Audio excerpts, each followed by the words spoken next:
محرم کے دنوں میں ایک اور ہمارے یہاں بہت بڑا مسئلہ ہے، اللہ ہم سب کی حفاظت فرمائے، وہ ہے نکاح کا مسئلہ، کہ لوگ عموماً محرم کے دنوں میں نکاح کرنا جرم سمجھتے ہیں اور نکاح کرنا حرام سمجھتے ہیں۔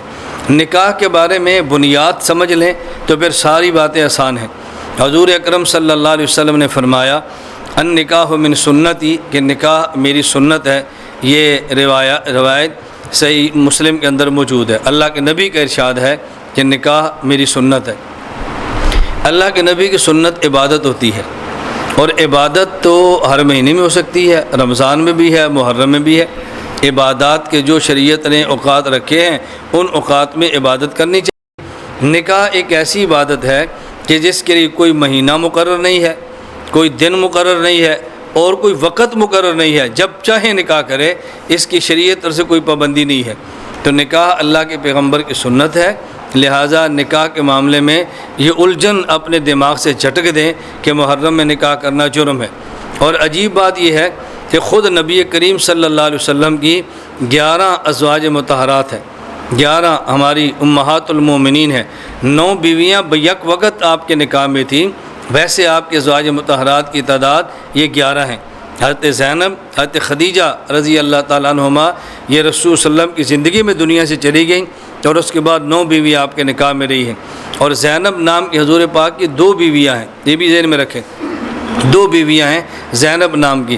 آپ کی بیٹی زینب یہ الگ ہیں، اور آپ کی 2 بیویاں زینب یہ الگ ہیں۔ تو رسول اللہ صلی اللہ علیہ وسلم نے جو سب سے پہلا نکاح کیا ہے حضرت خدیجہ رضی اللہ تعالی عنہا سے، اس کے بارے میں روایت میں ہے تزوج محمد صلی اللہ علیہ وسلم خدیجہ یوم عاشوراء تاریخ الخمیس۔ اللہ کے نبی نے سب سے پہلا نکاح حضرت خدیجہ سے محرم کے اندر کیا ہے، اور 10 محرم کو کیا ہے۔ تو نبی پاک صلی اللہ علیہ وسلم کا اپنا پہلا نکاح 10 محرم کو ہے۔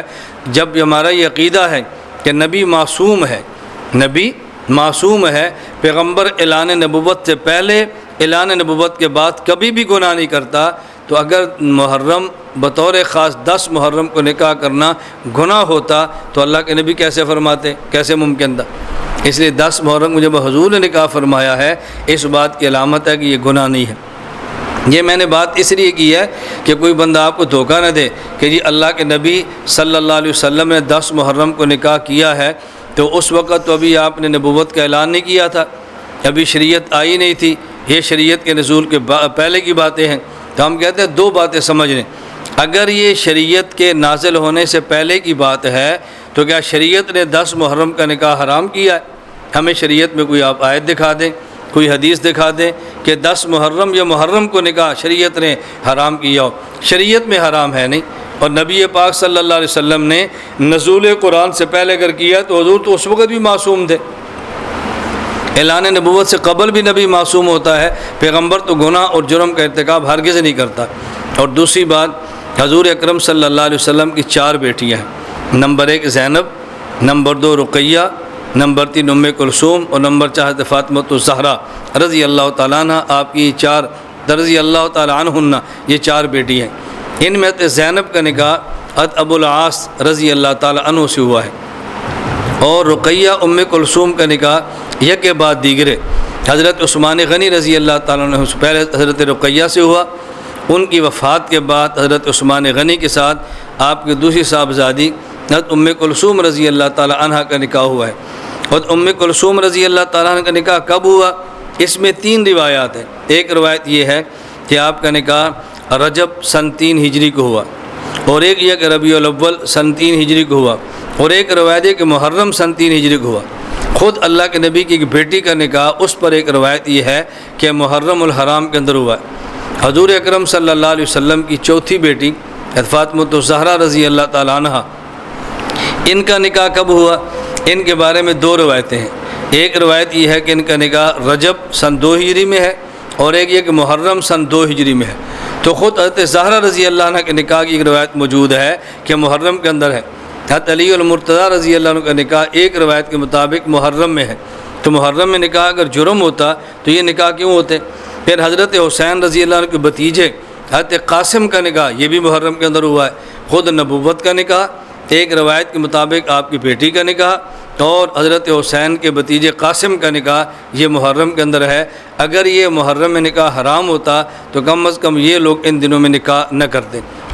اور اس پر ایک بہت عجیب سی دلیل پیش کی جاتی ہے 10 محرم کو نکاح سے روکنے کی، کہ جی 10 محرم کو حضرت حسین رضی اللہ عنہ شہید ہوئے ہیں، اور محرم کے مہینے میں حضور پاک کا ایک خاندان بہت بڑی تعداد میں شہید ہوا، حضرت حسین شہید ہوئے ہیں، تو محرم میں نکاح نہ کریں۔ سوال یہ ہے، ایک طرف حضرت حسین ہے، ایک طرف حضرت علی رضی اللہ تعالیٰ عنہ ہے۔ حضرت علی باپ ہیں، حسین بیٹے ہیں، حضرت علی خلیفہ چہارم چوتھے نمبر کے ہیں تو حسین بعد کے ہیں۔ خود حضرت علی رضی اللہ تعالیٰ عنہ کی جو شہادت ہے وہ 21 رمضان سن 40 ہجری میں ہے، لیکن کوئی بندہ بھی نہیں کہتا کہ رمضان میں نکاح کرنا حرام ہے۔ تو اگر حضرت حسین کی شہادت کی وجہ سے محرم میں نکاح حرام ہے تو حضرت علی کی شہادت کی وجہ سے پھر رمضان میں بھی حرام کہنا چاہیے۔ رمضان میں حرام کوئی بھی نہیں کہتا اور محرم میں سب حرام، بہت سارے لوگ حرام کہہ رہے ہیں۔ میں نے اس لیے گزارش کی ہے کہ نکاح کی کوئی وقت متعین نہیں ہے، نکاح کا کوئی مہینہ اور سال متعین نہیں ہے، یہ دونوں خاندانوں کی باہمی سہولت پر ہے کہ کس مہینے اور کس دن اور کس وقت ان کے لیے نکاح مناسب ہے، اس لیے اس کا محرم سے کوئی تعلق نہیں ہے۔ اللہ تعالی ہم سب کو یہ بات سمجھنے کی توفیق عطا فرمائے اور اللہ ہمیں شریعت کے مطابق اپنی پوری زندگی عمل کرنے کی توفیق عطا فرمائے۔ وآخر دعوانا ان الحمدللہ رب العالمین۔